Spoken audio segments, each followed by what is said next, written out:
How long is it going to last? Well, for some of us, it could last until the weekend, if not into Monday. Oh, but nice. we are going to see things breaking down. I think that's a classic British summer thing, is where we get 3 nice days followed by a bang.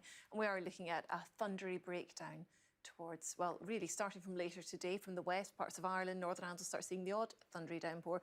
More so into the weekend, we'll start to see western parts of the UK seeing some heavy downpours. So what change. about in October? Will we have an Indian summer? I'm everly optimistic about these things. Obviously, the definition of Indian summer is a period of nice weather after the first autumn frost. So this isn't an Indian summer, this is just late summer. But yes, it does actually look quite settled in the sort of longer range forecast. So you never know. It has been in the 70s in October before now, though, hasn't it?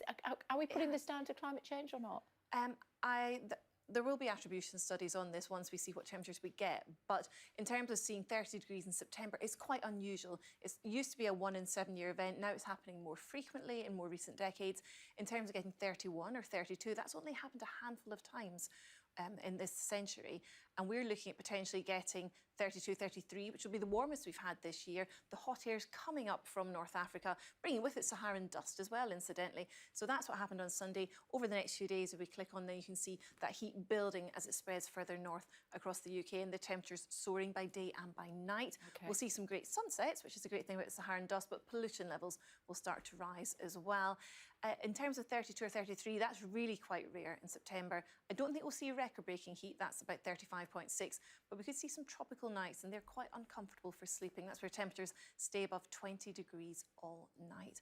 So it is an unusual September heat, and probably, I would say, linked to climate change. I'm sure that'll be confirmed soon. OK, let's look at that in more detail.